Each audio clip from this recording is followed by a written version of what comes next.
सीधा आईएनएस विक्रांत पर आपको लिए चलते हैं। रक्षा मंत्री राजनाथ सिंह का ये दौरा, ऑपरेशन सिंदूर के बाद जवानों के बीच में, हमारे नौसैनिकों के बीच में ये तस्वीर भी आप देखिए। आईएनएस विक्रांत एक बहुत महत्वपूर्ण हमारे लिए स्वदेशी विमान वाहक पोत है और ऑपरेशन सिंदूर की शानदार सफलता के बाद रक्षा मंत्री राजनाथ सिंह के जवानों के साथ खड़े होकर ठीक आईएनएस विक्रांत के ऊपर की ये तस्वीरें हैं।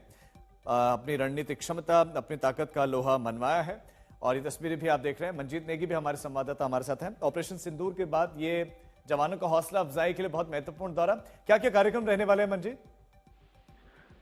राजीव, आज जो रक्षा मंत्री राजनाथ सिंह हैं वो लगभग पूरा दिन आईएनएस विक्रांत पर गुजारेंगे। गोवा के समुद्र तट पर ये मौजूद है और कल देर शाम राजनाथ सिंह यहाँ पर पहुंचे थे और आज यहाँ पर नौसैनिकों के बीच में वो जो देश का विमान वाहक, स्वदेशी विमान वाहक युद्धपोत है, पहला देश में बना हुआ आईएनएस विक्रांत, उस पर गुजारेंगे। वो शेयरिंग के दौरान उस पर रहेंगे। और इससे पहले हमने देखा कि रक्षा मंत्री राजनाथ सिंह श्रीनगर से लेकर जम्मू और अलग अलग इलाकों में जो हमारी थल सेना के लोग हैं, वायुसेना सैनिक हैं, उनसे ऑपरेशन सिंदूर और उसके बाद भारतीय सेना ने जिस तरह से पाकिस्तान को जवाब दिया था, अलग अलग मोर्चों पर गए थे और आज वो पूरा दिन नौसेना समुद्री मोर्चे पर बिताएंगे।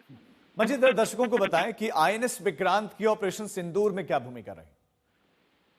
देखिए, जिस दौरान राजीव ऑपरेशन सिंदूर चल रहा था, उससे पहले हमने देखा था कि लगातार आईएनएस विक्रांत जो देश का विमान वाहक युद्धपोत है, अगर देखें तो पाकिस्तान से लगने वाली जो पश्चिमी सरहद है वहां पर उसकी तैनाती थी और उसके पर जो चाहे एसआर मिसाइल हो, दूसरे जो मिसाइल सिस्टम हो, बराक हो, उनकी भी फायरिंग के डेमो हमने देखे थे। तो एक तरह से पाकिस्तान पर बहुत बड़ा दबाव इस बात को लेकर था। पाकिस्तान इस बात को लेकर आशंकित था कि इस बार भारतीय नौसेना 1971 का इतिहास दोहरा सकती है।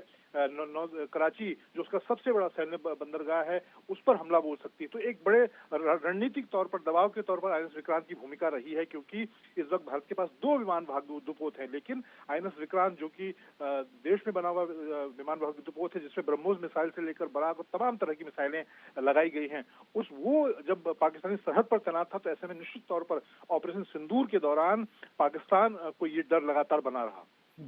बिल्कुल, आईएनएस विक्रांत का वहां खड़ा होना अपने आप में डर का प्रतीक, लेकिन क्या खास है आईएनएस विक्रांत में, क्या इसे अलग बनाता है? और चूंकि स्वदेशी है तो ये अपने आप में बड़ा खास है। राजीव, क्योंकि किसी भी देश के पास अगर देखें भारत के आसपास जो देश है, बहुत कम लोग हैं जिनके पास 2 विमान वाहक युद्धपोत है। इससे पहले जो विक्रमादित्य है वो रूस से लाया हुआ एक विमान वाहक युद्धपोत है, लेकिन आईएनएस विक्रांत देश में पहली बार देश में बना हुआ विमान वाहक युद्धपोत, देश की जो नौसेना की जरूरतें हैं उसके हिसाब से, और पूरी अगर आप देखें तो ये चीन से लगने वाली चाहे समुद्री सरहद से लेकर और पाकिस्तान से समुद्री सरहद, कहीं पर भी पूरे सिस्टम के साथ ये समुद्री मोर्चे पर तैनात हो सकता है। और इसमें चाहे आप देखें तो ब्रह्मोस मिसाइल की मारक क्षमता है, बराक मिसाइल है, इसमें टॉर्पीडो, अगर समुद्री मोर्चे पर कोई पनडुब्बी है उसको किस तरह से टारगेट करना है, उस तरह की तमाम क्षमताओं से इसको लैस किया गया है। और इस वक्त भारत चीन के बाद अकेला ऐसा देश है जिसके पास दोनों ही सरहद पर, चीन और पाकिस्तान से लगने वाली दोनों सरहद पर 2 विमान वाहक युद्धपोत, आईएनएस विक्रमादित्य और आईएनएस विक्रांत, जो कि सबसे आधुनिक भारत का स्वदेशी विमान वाहक युद्धपोत है।